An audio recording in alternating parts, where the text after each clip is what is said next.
Today I was talking to one of my friends and she goes, "How do you have so much to talk about? How can you have so much content?"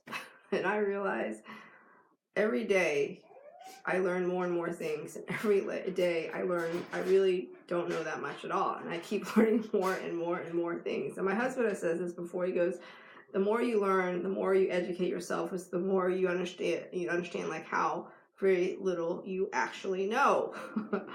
And so, of course, I always have a message to share with you. Of course, I'm always sharing with you my latest revelations. Of course, I have deep, powerful conversations every day. And of course, I always have more and more and more content to share with you.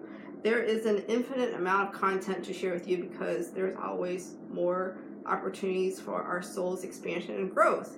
And if you are on this journey with me, of course, you will connect with me and my message and my vibe and the things I have to share with you. Of course. So today I was talking to a good friend and she said something really profound. She goes, the river, there are lots of rocks at the bottom of the river. And I was like, yeah.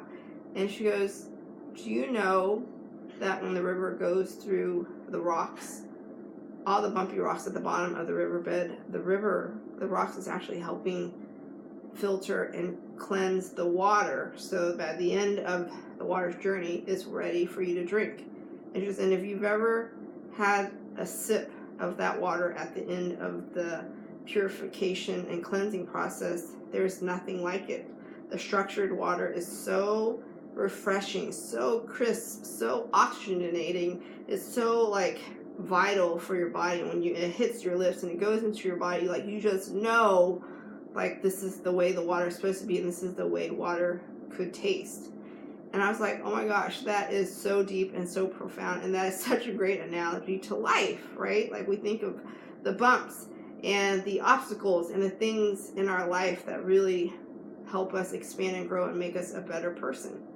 And we think, I could just resist the bumps, I could just cuss them out, I could curse them, I hate them, but then we can also appreciate them and realize that they are there for a very important purpose, and they help us become who we strive to be. They help us tune into and expand into and grow into our actualized, fully soul-aligned self.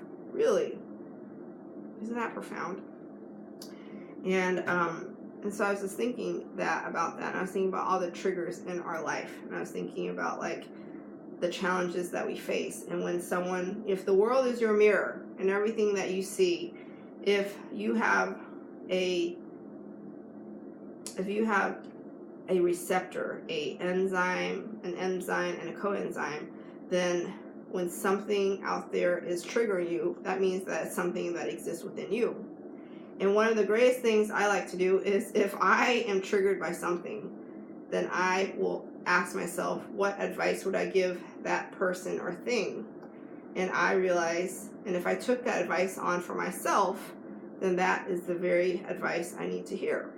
For instance, sometimes when my friends, when they talk about celebrity gossip or the latest celebrity news or something, I get so annoyed and triggered, and I'm like, I don't even want to listen to this. And I didn't think of it as a complaint. I didn't think of it as a trigger. I thought, I'm so good, I'm so better, I don't participate in nonsense. But the thing is, if it wasn't a trigger for me and I was annoyed by it, then it's one thing, right? But I was actually triggered and annoyed by it. So then I asked myself, what kind of advice would I give that friend of mine? And I would say, focus on your freaking damn life. Why are you worried about that crap that doesn't affect you? You spending your time focusing on the shoulds and shouldn'ts and could and couldn'ts about that celebrity has nothing to do with you, and it doesn't serve you in any way. It's a waste of your time.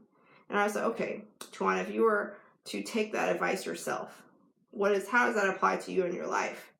And then I realized, are you spending your time, Tawana, on stuff that doesn't really matter?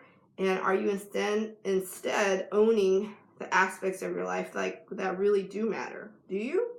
And if you don't, what shifts would you like to make? And I realized, yeah, there are many aspects of my life that I'm not owning. You know, like a few videos ago, I said something to the extent of, my delay in taking action is costing me my life. and I was explaining and sharing with you how it was costing me my life.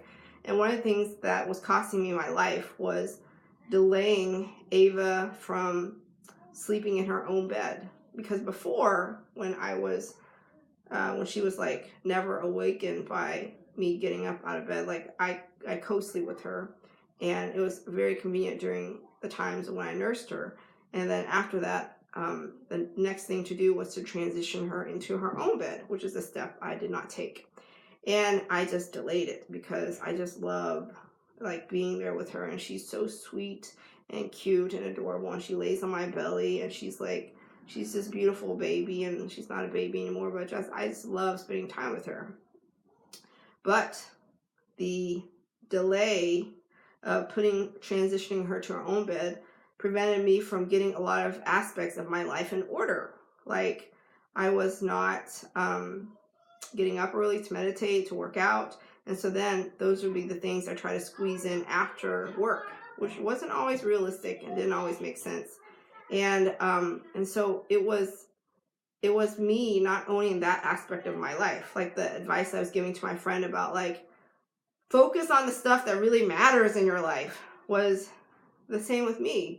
Like, what kind of stuff could I really focus that really matters in my life? And I realized on the way home from work today that the things to really focus on that are really important in my life would be my health, my fitness, the things I eat, getting plenty of rest, my soul food, like my meditation practice, journaling, writing out my manifestations every morning, reflecting on my day, being grateful for the things that are in my life, all those things that I committed to doing on a regular basis, but I kind of stopped doing as religiously with dedication and discipline because I made the excuse to myself that I couldn't get up early because I was co-sleeping with my daughter, and if I woke up early, then she would stir and wake up. And so a lot of stuff that typically I would do like first thing in the morning, I just didn't get to. And then it just kind of got out of control and unraveled, and laundry wouldn't be put away because I would go home and instead of putting away laundry and taking care of things around the house, I would try to shove in my exercise, which is something I did before work. And so there was this cascade of effects that just really got my life to be really out of order. And it was simply me not taking ownership of the aspects of my life that are really important. And I realized, like, if I'm up to big things in life, if I want to do things that really matter, if I would like to play a pivotal role in elevating our planet and humanity, then it starts with me having my shit together, which means, do you exercise every day? Do you eat healthy? Are you in fit shape? Because when I embody those things is when I have the most amount of energy. And if I don't take care of myself first and foremost in the arena of health and fitness and food, I'm already like behind the 8 ball. I'm already like not my best self as far as energy wise. And then somehow I'm supposed to also bring my best self to elevating humanity and our planet by not being a fully energized version of me. It's like you're already like not operating with a full tank of gas. Like, how is that going to work, right? Like, it makes zero sense.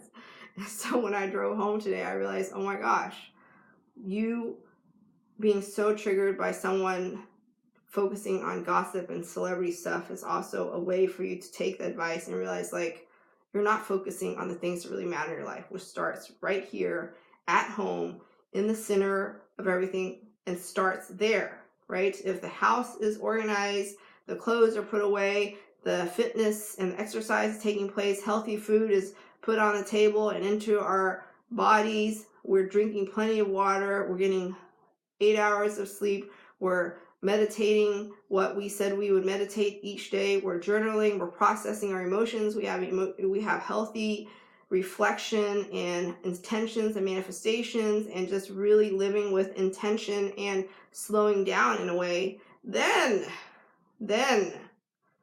I'll be in a position to truly serve humanity and our planet. But it starts with me. It starts with my home. It starts with my family. It starts with myself. It starts with me just making sure everything is in order. And until those things are in order, how can I move on to doing bigger things, right? How can I help educate people about how to elevate our planet and humanity through a plant-based diet and green initiatives, and helping society as a whole with all those charitable organizations out there and the foundations out there that are really meant to help us, humanity as a whole. Like, how can I even begin to even dig into those arenas if I don't have myself and my home and my house and my family in order? So hopefully my little epiphany, my little rant, my little soapbox woke you up a little bit, and hopefully it was a good advice for you too. Hopefully it doesn't apply just to me, it also applies to you. Like, what areas of your life are you not owning, not addressing, not cleaning up, not organizing, not structuring, not being disciplined and dedicated about, that is bleeding and cascading to many other aspects of your life that seems like not a big deal until it becomes a little mountain of stuff that's just out of control. Like, when are you going to clean it up? When are you going to organize it? When are you going to put some more structure in your life, which is the bridge from the realm and the world that you live in today to the dimension and the channel and the frequency that you desire to live, that is extremely aligned with your soul's purpose and living a deeply fulfilling, meaningful, powerful, abundant, free life. That's the bridge. Get all this stuff in order, take the little steps, and then voila, it happens. But it starts with here, right now, in doing an inventory check, doing a self-check, doing a status check right now of how things are looking. Do you have it together? Do you have your act together when it comes to the basic necessity stuff, as your health, your fitness, your rest, your self-care, your reflection, your manifestations, your journaling practice, your yoga practice, your meditation practice? Like, that's like the basic stuff. Like, you and your family are taken care of and you're thriving and flourishing. And then you're in a position with this high vibe, this high energy to truly serve. I got that today. Hopefully that was valuable news for you, or at least just a friendly, loving reminder from a position of compassion and generosity. So if you didn't already know, I am a life coach, and this is what I do for a living. I have deep, powerful conversations every day, and I'm always looking for ways to improve my life in a way that helps me live a very infinitely powerful, deeply fulfilling, profoundly meaningful life with complete freedom and total abundance. That is my mission statement of life, and every day, in every way, I'm getting better and better and better. And I set these intentions every single day. And of course, these are the same things that I desire for my clients. Whenever I speak to you through these videos, or whenever I speak to my clients, my intention is always that I speak from my heart and my soul, and may everything I say resonate with your heart and your soul, and all that is aligned for you, and all that is aligned for your soul's growth and expansion. And may you hear what you hear to help you on that journey. That's what I do as a life coach. I'm a life coach for myself. I'm a life coach for my kids, everyone I interact with, because that is who I am. That is the embodiment of me. And if you'd like to work with me formally, one-on-one, reach out to me. There's information on my bio, like my email address, my phone number. You can send me a message, whatever. But I don't care how you get to me, just get to me. So reach out to me if you're looking for a life coach, or if you know someone who's looking for a life coach, and get ready to live a deeply meaningful, profound, infinitely powerful, amazing life. Even more so than the one that you live now, because you'll start actually living into and doing the things that really matter to you. Of course. With that, I bid you adieu. I send you love, light, clarity, and infinite possibility to create the life you desire to live that is aligned with your soul's expansion and growth. Here's you living a soul elevated life, and I will see you tomorrow.